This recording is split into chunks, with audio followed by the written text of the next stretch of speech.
Avant de commencer, dites-moi d'où vous m'écoutez et comment est le temps dans votre ville. Il existe des demeures que le temps oublie et d'autres que les hommes préfèrent oublier. La maison des Villars appartenait à cette deuxième catégorie, une construction de pierre grise qui s'élevait au cœur de la Corrèze comme un secret enfoui, respirant contre le flanc boisé de la région. Pendant près de 3 siècles, elle avait abrité des générations, des naissances, des alliances, des héritages murmurés dans les salons fermés. Puis vint l'année 1859, cette année où les fenêtres commencèrent à s'ouvrir seules, où les pas résonnaient dans le silence, où la famille Villars, autrefois respectée et presque révérée, disparut lentement de la mémoire commune, comme effacée par une main invisible. Personne dans le village de Montgivou ne parlait plus de la maison après l'été de cette année-là. Les habitants détournèrent les yeux lorsqu'on passait devant ces grilles de fer rouillées. Les enfants n'osaient même pas s'en approcher. Et les registres officiels.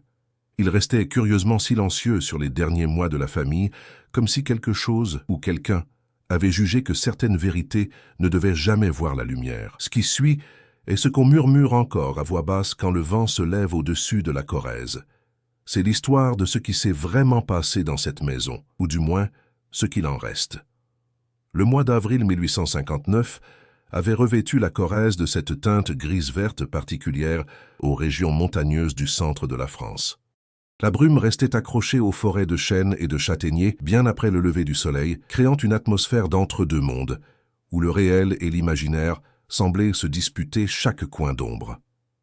La maison des Villars, massive et austère, se dressait sur un domaine de 30 hectares.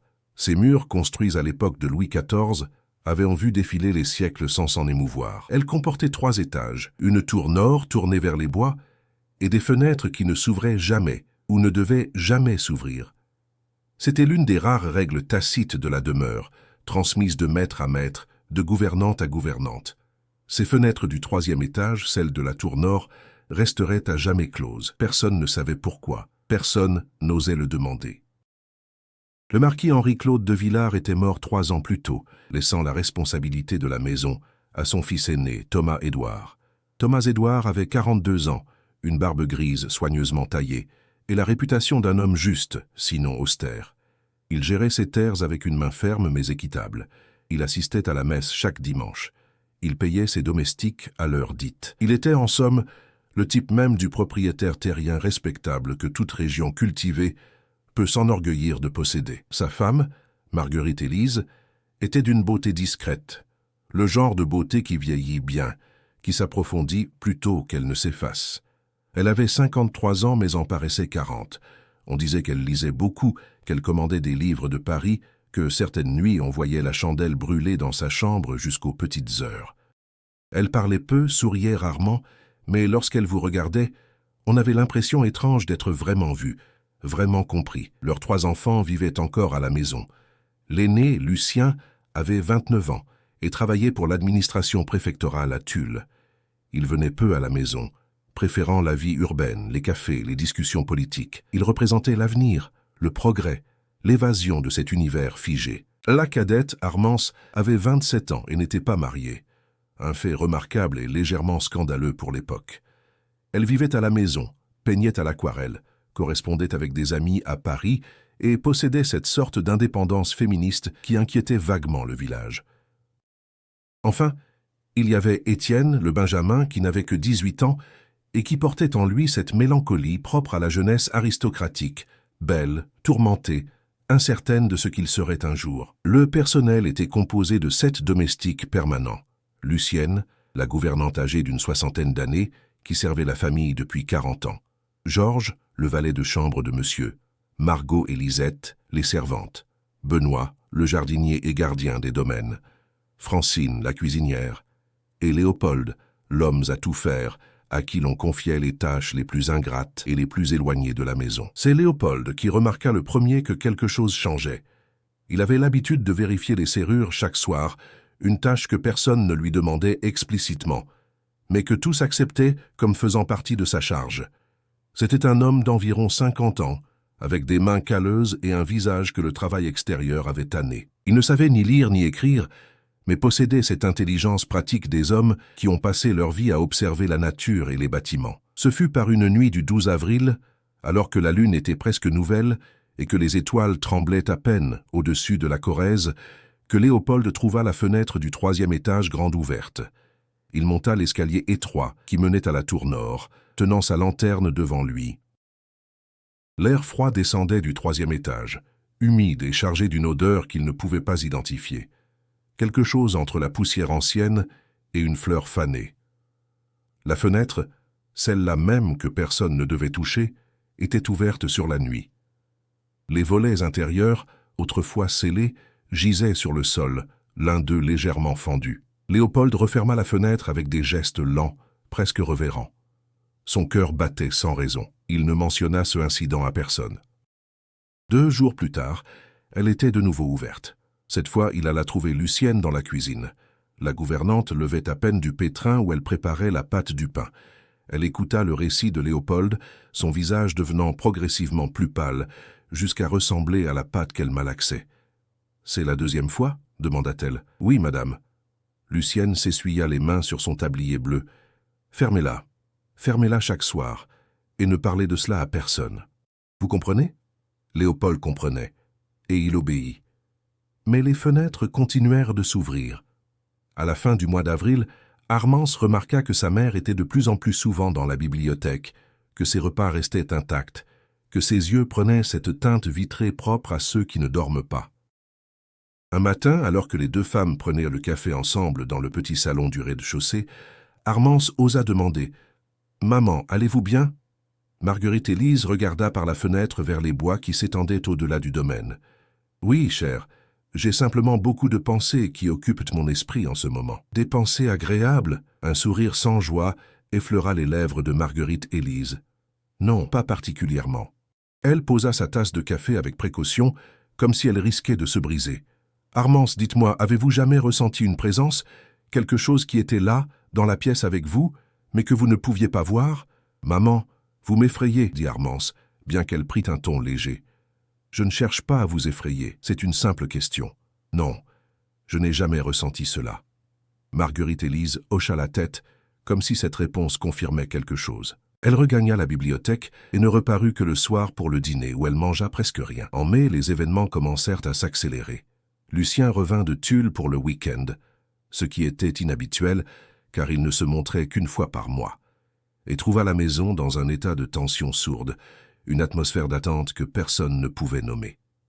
À table, le repas se fit en silence, entrecoupé seulement des tintements des couverts contre la porcelaine. Thomas-Édouard jetait des regards inquiets à sa femme.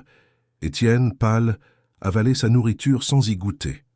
Armance observait tout le monde avec cette lucidité froide qui caractérisait sa jeunesse. « Il y a quelque chose ?» demanda finalement Lucien. « Non, » dit Thomas-Édouard trop rapidement. « Pourquoi demandes-tu ? Parce qu'on dirait qu'on assiste à un enterrement. »« C'est juste la fatigue, » intervint Marguerite Élise. Le printemps est épuisant, mais ce n'était pas la fatigue. Dans le village, on commençait à murmurer.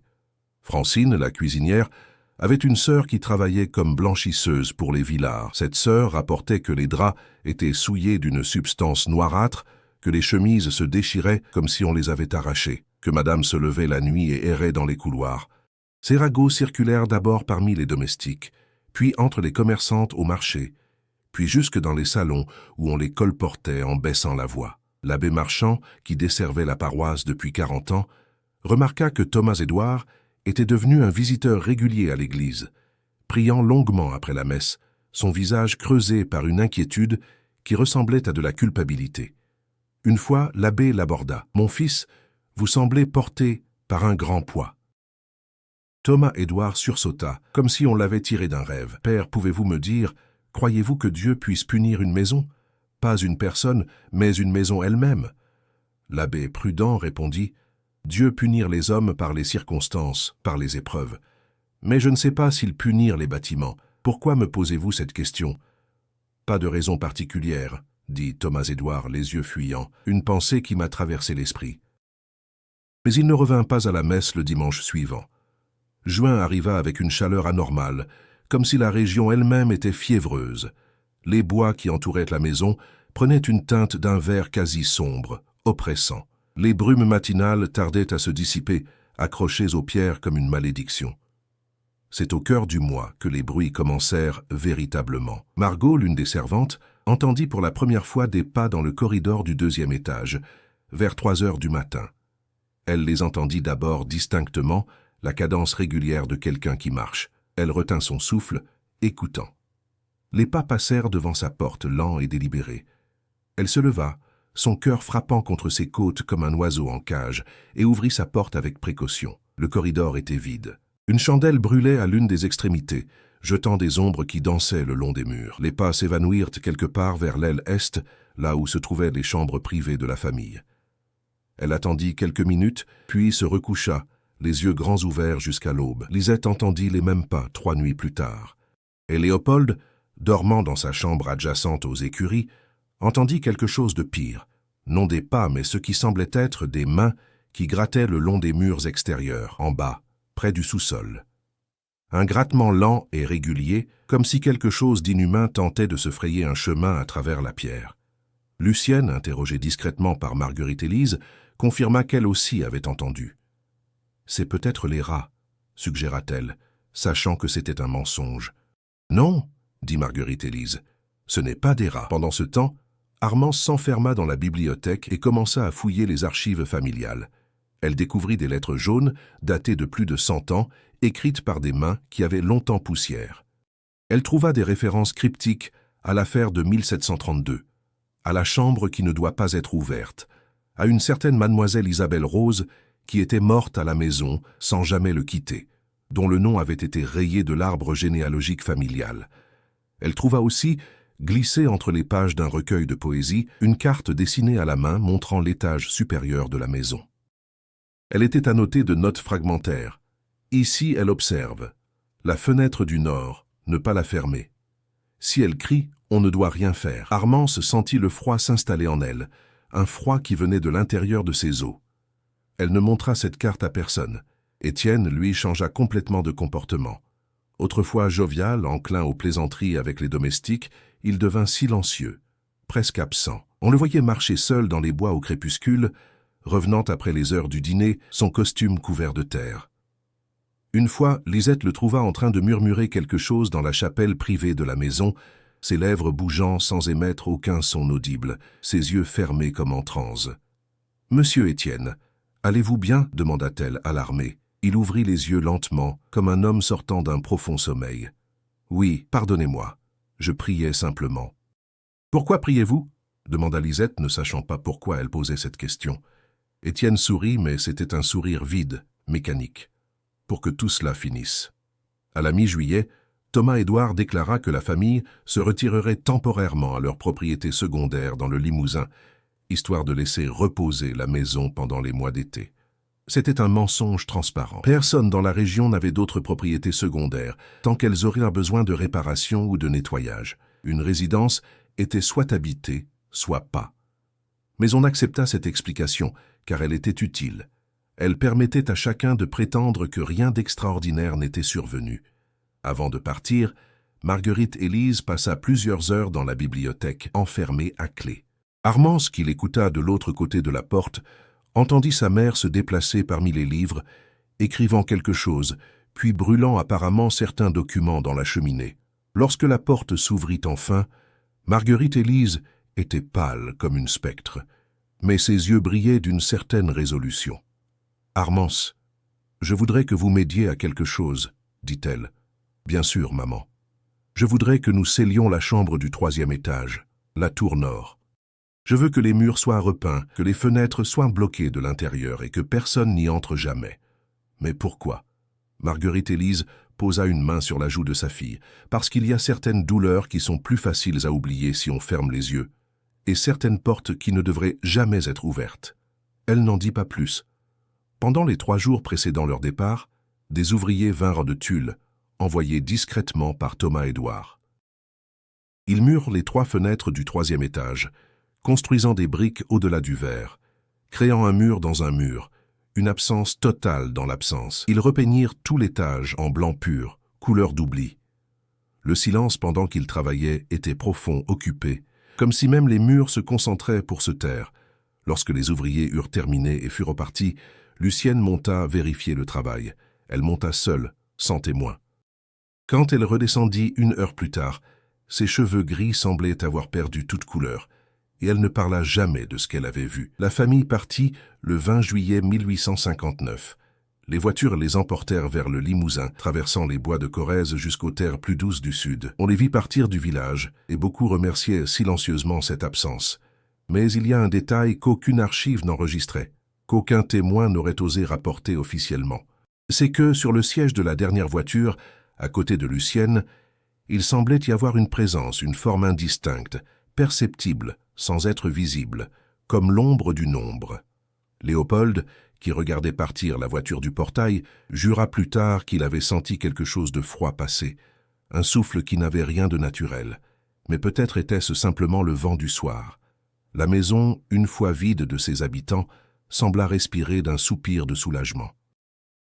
Les domestiques qui restaient, Lucienne, Léopold et les 2 servantes, continuèrent à accomplir leurs tâches quotidiennes, mais sans but véritable. Ils époussetaient les meubles d'une maison que personne n'habitait, cuisinèrent des repas pour une table vide, allumaient les chandelles le soir bien que personne ne les verrait. C'était comme servir des fantômes. Lucienne écrivit une lettre à Lucien, l'aîné, informant que tout était en ordre. Elle mentit. Elle mentit magnifiquement, avec tous les détails que peut maîtriser une gouvernante chevronnée. Elle rapporta que la maison était tranquille, que les réparations s'étaient bien déroulées, que tout attendait patiemment le retour de la famille. Mais les lettres de Lucien montraient une inquiétude croissante. Il demandait des rapports détaillés. Il insistait pour que Lucienne lui écrive chaque semaine. Et puis, vers la fin août, il cessa d'écrire. Ce fut Armance qui brisa le silence. Elle revint seule à la maison un jour de la fin août, contre les souhaits de sa famille. Elle arriva sans préavis, descendant d'une voiture louée à Tulle, avec seulement une malle pour ses affaires. Lucienne la reçut à la porte, les yeux élargis par la surprise. « Mademoiselle Armance, que faites-vous ici ? J'ai dû revenir, » dit Armance simplement. « Y a-t-il un problème ?» Lucienne hésita. « Non, mademoiselle, bienvenue à la maison. » Mais il y avait un problème. Armance le sut immédiatement en montant l'escalier. L'air était différent. Les murs avaient changé de couleur, pas visiblement, mais on pouvait le sentir, comme si la pierre elle-même s'était vieillie sous le poids de quelque chose. Et les pas, elle entendit les pas ce premier soir, aussi réguliers et spectraux qu'avant, peut-être même plus proches. Elle passa la nuit dans sa chambre, lumière allumée, sans dormir. Le matin venu, elle demanda à voir l'étage supérieur. Lucienne refusa poliment mais fermement. L'ordre de monsieur est que cet étage reste fermé. Mais nous pouvons au moins le vérifier, insista Armance, vous et moi. Lucienne, après une longue pause, accepta. Elles montèrent ensemble, les 2 femmes, portant une lampe à huile. En haut, dans la chambre qui avait été scellée, elles trouvèrent que le plâtre des murs montrait des fissures. Non pas des fissures naturelles de dessiccation, mais des fissures profondes, comme si quelque chose de l'intérieur avait essayé de briser le mur du dehors. Les murs blancs éclatants étaient maintenant parsemés de taches brunâtres qui ressemblaient à de l'humidité ou à du sang séché. La peinture blanche, cette peinture neuve appliquée quelques semaines plus tôt, semblait déjà décrépite, comme si les années s'étaient condensées en quelques semaines. Armance approcha sa main du mur. Il était froid, étrangement froid, comme si cette pièce ne voyait jamais la lumière du soleil, même quand le soleil brûlait de son côté. « Qu'est-ce que c'était » demanda Armance à voix basse. « Qu'est-ce que c'était vraiment ?» Lucienne, les lèvres tremblantes, répondit « C'était une jeune fille. » Elle s'appelait Isabelle Rose. C'était la fille du cousin de monsieur, venue vivre ici voici très longtemps, quand votre grand-père était encore vivant. Elle était jolie, très jolie, et... Et quoi ? Et elle était malheureuse. Elle se sentait prisonnière. Elle parlait souvent de parties de la maison où elle ne pouvait pas aller, de secrets de la famille qu'on lui interdisait de connaître. Et puis, un jour, elle a essayé de s'échapper. Elle a grimpé jusqu'à la tour nord, a essayé de sortir par la fenêtre. Lucienne s'arrêta incapable de continuer. « Elle a sauté ?» demanda Armance. « Non, mademoiselle. Pire, on l'a trouvée le matin, morte dans le lit de sa chambre. Les portes étaient fermées de l'intérieur.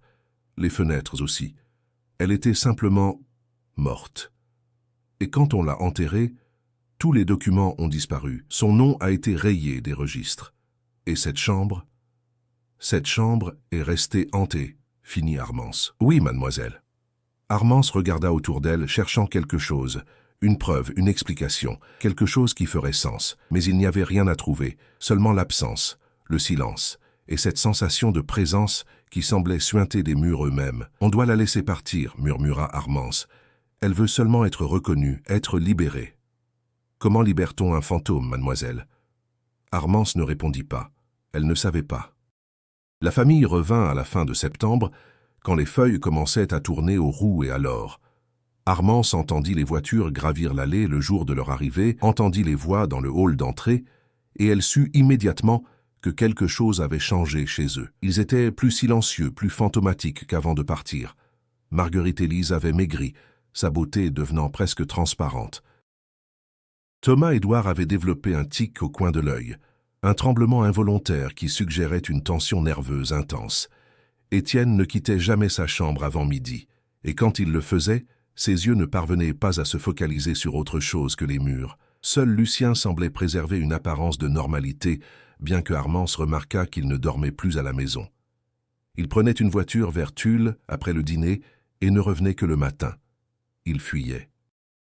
Une semaine après leur retour, Armance entendit des cris étouffés en provenance de la chambre de sa mère, tard le soir. Elle se leva, descendit le corridor et trouva la porte entrebâillée. Elle regarda par le fente. Son père tenait sa mère par les épaules, la secouant légèrement, répétant « Réveille-toi, réveille-toi, ce n'est qu'un rêve », tandis que Marguerite Élise, le visage mouillé de larmes, continuait à crier quelque chose qui ressemblait à « Elle m'appelle, elle veut que je sache ». Armance referma la porte et regagna sa chambre, son cœur martèle. Le lendemain, elle trouva Étienne dans le jardin, regardant fixement le sous-bois en direction de la tour nord. Elle s'assit à côté de lui sur le banc en pierre. « Étienne, parlez-moi, dit-elle. »« De quoi ?» demanda-t-il, comme si c'était une question inutile. « De tout, de ce qui se passe ici, de ce que tout le monde refuse de dire. » Étienne garda le silence pendant un long moment, ses yeux suivant les mouvements des feuilles tombant des arbres. « Tu veux la vérité ?» demanda-t-il finalement. « La vérité est que cette maison n'a jamais eu l'intention d'être un endroit de vie. Elle a toujours été un tombeau. Et nous ne sommes que ses créateurs involontaires. Nous vivons ces mensonges, reproduisons ces silences, et chaque génération ajoute une nouvelle couche de secret, jusqu'à ce que la seule chose qui reste soit le secret lui-même. »« Elle parle à maman, » dit Armance. « Oui. » Isabelle Rose. « Oui, et à toi aussi. » Étienne sourit, mais c'était un sourire brisé, chaque nuit. Elle me dit qu'elle ne peut pas partir, qu'elle est liée à ce lieu, qu'elle attend l'une de nous pour lui donner ce qu'elle n'a jamais eu envie. Quoi? Une vérité, un nom, une reconnaissance que son existence a importée. Il se leva et s'éloigna vers les bois, ses mains enfoncées dans ses poches. Les mois qui suivirent furent marqués par une lente, inexorable dégénérescence. On voyait à peine Thomas-Édouard, qui passait ses journées enfermé dans le bureau à signer des documents, probablement des arrangements pour se détacher progressivement de la maison, pour la vendre ou la laisser à quelqu'un d'autre. Marguerite Élise errait entre la bibliothèque et sa chambre, parlant à voix basse avec quelqu'un que personne d'autre ne pouvait entendre. Armance trouvait des notes écrites de la main de sa mère, des fragments confus, des noms, des dates, des phrases comme « Pardonnez-moi, je ne savais pas » et « Comment aurais-je pu savoir » glissées entre les pages des livres, brûlées dans la cheminée, dispersées au vent du domaine. Lucien cessa complètement de venir. Une lettre arriva en novembre, adressée à Thomas-Édouard, et bien que personne n'eût vu son contenu, le changement qu'elle provoqua fut dramatique. Thomas-Édouard devint encore plus retiré, presque catatonique. Il mangeait à peine. À une occasion, Lucienne le trouva assis dans le salon à 3 heures du matin, parfaitement immobile, regardant un mur vide comme si une scène entière y était projetée. Étienne, le jeune Étienne, qui avait autrefois montré des promesses d'une vie normale, bascula complètement. Il commença à descendre chaque nuit, attiré par quelque chose que lui seul pouvait percevoir. On l'entendit monter les escaliers qui menaient à la tour nord, puis le silence. Un silence qui durait des heures. Quand il revenait, sa chemise était mouillée de sueur froide, et ses yeux avaient cette teinte grise propre aux hommes qui ont vu quelque chose qu'aucune personne vivante ne devrait voir. « Qu'y a-t-il là-haut » demanda Armance une nuit, l'attrapant au moment où il descendait. « Rien » répondit Étienne. « Et tout ?» La réponse à toutes les questions que nous ne posons jamais. Elle te montre quelque chose. Elle me montre comment elle est morte, chaque nuit, d'une manière différente.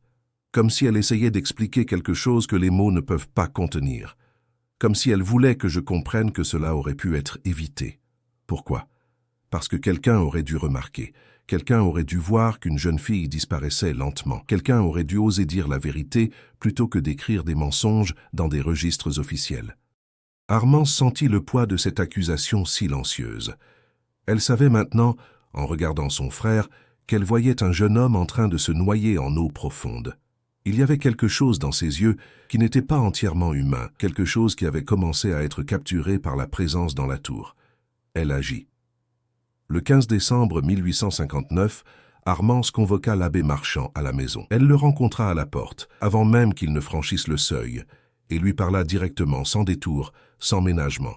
« Père, cette maison est hantée, pas par un simple esprit, par quelque chose de beaucoup plus complexe, une présence qui a été créée et nourrie par le silence de 3 générations. Et si nous ne faisons rien, elle prendra mon frère avec elle. » L'abbé Marchand, un homme âgé ayant passé 40 ans dans ce village, n'était pas facilement surpris. Mais même lui sembla secoué. Il entra dans la maison, et Armance le mena à la bibliothèque où elle lui montra les documents qu'elle avait rassemblés, les lettres anciennes, les notes cryptiques, la carte dessinée à la main, et surtout, le journal d'Isabelle Rose que Marguerite-Élise avait finalement, dans un moment de lucidité forcée, remis à Armance en disant « Il est temps que quelqu'un sache ». Le journal racontait l'histoire d'une jeune fille arrivée à la maison en 1732, envoyée par des parents qui ne savaient pas qu'on la marierait à un cousin beaucoup plus âgé dans un arrangement de pure convenance. Elle y avait trouvé une maison pleine de secrets, des pièces dont elle était interdite, des conversations qui s'arrêtaient quand elle entrait.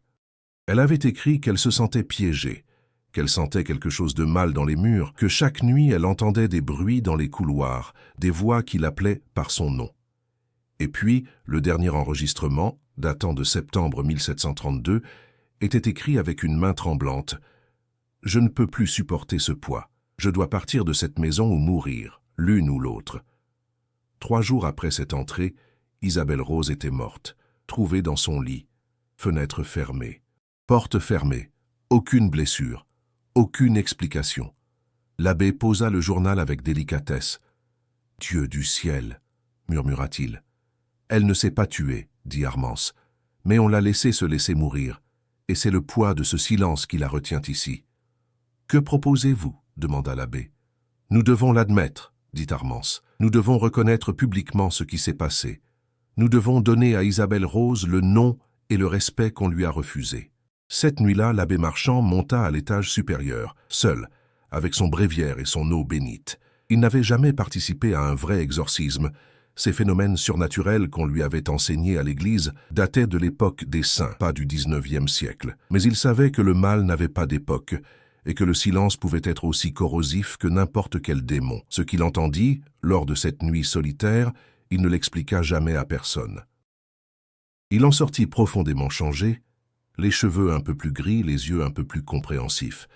Mais il fit ce qu'on lui avait demandé. Le dimanche suivant, durant la messe, devant tout le village assemblé, l'abbé Marchand fit quelque chose d'extraordinaire. Il prêcha sur les péchés du silence, sur la manière dont les mensonges familiaux empoisonnent les générations. Et puis, en des termes qui ne nommaient pas directement la maison, mais qui étaient suffisamment clairs, il parla d'une jeune fille décédée voici longtemps, qui méritait qu'on se souvienne d'elle avec respect et honnêteté, plutôt que de la laisser pourrir dans l'oubli. « Nous ne pouvons pas réparer le passé, » dit l'abbé, « mais nous pouvons cesser de le nier. Et parfois, cette vérité tardive est tout ce dont les morts ont besoin pour trouver la paix. » À la fin de la messe, l'abbé célébra une messe de requiem pour tous ceux qui sont morts isolés et sans reconnaissance, dont les noms ont été effacés, mais dont les esprits persistent. Marguerite-Élise, assise au premier rang, pleura silencieusement tout du long. Les changements commencèrent immédiatement. Étienne retrouva une partie de lui-même. Les cernes sous ses yeux s'atténuèrent. Il recommença à manger, à parler, à ressembler à un jeune homme vivant plutôt qu'à un automate contrôlé. Il dit à Armance quelques jours après la messe « Elle s'est apaisée. Je peux le sentir, elle n'appelle plus. »« Que s'est-il passé » demanda Armance. « Quelqu'un l'a nommée. Quelqu'un a reconnu qu'elle avait existé. C'était tout ce qu'elle attendait. Mais si Étienne guérissait, Thomas-Édouard se détériorait. Comme si, le mal ayant été nommé et reconnu, il l'accablait désormais directement, sans plus la médiation du secret. Il passait ses journées à signer des papiers, à faire des arrangements avec les notaires. Le 10 janvier 1860, il annonça à sa famille qu'il vendait la maison. « Nous déménageons à Paris », dit-il, sans regarder personne. « J'ai accepté une position auprès du gouvernement. Nous partirons le mois prochain. »« Et la maison ?» demanda Marguerite Élise, une note de soulagement dans sa voix. « Je l'ai vendue à un groupe d'investisseurs de Tulle. Ils la convertiront en maison de santé, j'imagine. »« Peu importe, ce n'est plus notre problème. » Mais ce était leur problème. Même en vendant la maison, on ne pouvait pas s'en éloigner vraiment, pas complètement. Les secrets qu'elle contenait s'accrochaient à eux, s'enroulaient autour d'eux comme des racines invisibles.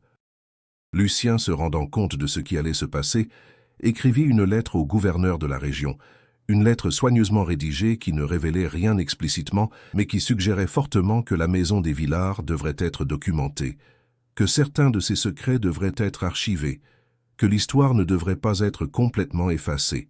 Cette lettre n'aboutit à rien officiellement. Aucun enquêteur n'arriva, aucun registre n'a été rouvert. Mais elle laissa une trace. Un seul enregistrement, caché dans les archives préfectorales, notant vaguement que la maison Villars de Montgivou présentait certains mystères sans résolution, dont on recommande la documentation future si circonstances appropriées se produisaient. Les nouveaux propriétaires ne gardèrent la maison qu'un peu moins de 2 ans. Elle ne devint jamais une maison de santé. Les ouvriers refusèrent de travailler là. Les patients qu'on aurait voulu y placer développaient d'étranges maladies à peine y étaient-ils arrivés. La maison changea de main 3 fois en une décennie, chaque propriétaire trouvant une excuse pour s'en débarrasser rapidement. Et puis, vers 1875, elle fut simplement abandonnée. Aujourd'hui, la maison des Villars n'existe plus que comme absence, comme légende murmurée par des vieillards qui se souviennent vaguement d'avoir entendu parler d'une grande demeure grise, quelque part dans la Corrèze. Les murs ont été partiellement démolis il y a longtemps. La forêt a repris ses droits, enveloppant les ruines de ses racines patientes. Les fenêtres qui s'ouvraient seules ne s'ouvrent plus, car il n'y a plus de fenêtres. Mais les habitants locaux, les vrais anciens qui habitèrent Montgivou à l'époque, rapportent ce que même dans les ruines, même après tant de temps, certaines nuits, on peut voir une lumière brûler dans ce qui reste de la tour nord. Une lumière qui n'a aucune source, ni chandelle, ni lampe à huile, ni rien qui aurait pu le créer. Elle brûle simplement, attendant quelque chose ou quelqu'un. Et parfois, quand le vent souffle fort de cette direction, on entend des pas. Des pas lents et réguliers, comme ceux d'une femme qui marche dans un corridor qu'on ne peut plus voir, dans une maison qui n'existe que dans les couches de la mémoire et de l'oubli. Armance Villars vécut jusqu'à l'âge de 70 ans, toujours célibataire, toujours lucide, toujours gardienne du secret qu'elle avait partagé avec l'abbé Marchand et son frère. Elle écrivit dans son journal intime en 1895, quelques années avant sa mort. « Je me demande souvent si ce que nous avons fait a vraiment apaisé Isabelle Rose, ou si nous avons simplement créé l'illusion d'une paix pour pouvoir vivre avec nous-mêmes. Mais peut-être que c'est suffisant. Peut-être que pour les morts, l'illusion de reconnaissance est la seule forme de justice possible. » Étienne devint père, et il enseigne à ses enfants à ne jamais taire les vérités difficiles, à ne jamais laisser le silence se cristalliser en mensonge. Lucien continua sa carrière dans l'administration et il organisa discrètement que les archives concernant Isabelle Rose, ces archives qui auraient dû disparaître, soient préservées dans les registres préfectoraux au cas où quelqu'un aurait besoin de savoir un jour qu'une jeune fille avait vécu, souffert et mérité d'être reconnue. Thomas-Édouard ne parla jamais de la maison. Il mourut à Paris en 1873, rongé intérieurement par quelque chose qu'aucun médecin ne pouvait diagnostiquer. Marguerite Élise le précéda de seulement 3 mois, comme si elle n'avait attendu que pour voir son mari enfin libéré du fardeau. Quant à la maison elle-même, à la présence qui y restait enracinée, on ne peut que spéculer. Certains disent qu'elle a finalement trouvé la paix quand son secret fut reconnu publiquement. D'autres affirment qu'elle attend encore, patiente, la venue d'une nouvelle génération qui pourrait avoir besoin de se confondre avec elle, d'ajouter leurs mensonges aux siens, de perpétuer le cycle du silence. La vérité, c'est que personne ne le saura vraiment. Les maisons comme celle-ci, les maisons qui ont vu mourir les secrets et les cœurs brisés, gardent leur mystère même quand on les détruit. Elles se transforment en histoire, en légende, en ces récits qu'on chuchote tard le soir pour prouver que quelque chose, quelque part, ne peut pas être tout à fait expliqué, tout à fait pardonné, tout à fait oublié. Et c'est peut-être la seule immortalité dont Isabelle Rose a jamais eu besoin. Fin. Ce qui suit est ce qu'on murmure encore, à voix basse, quand le vent se lève au-dessus de la Corrèze. Peut-être que c'était la vérité. Peut-être que c'était le rêve d'une fille solitaire, raconté à travers les âges. Mais l'une ou l'autre, Isabelle Rose viendra toujours hanter la mémoire de ceux qui osent écouter.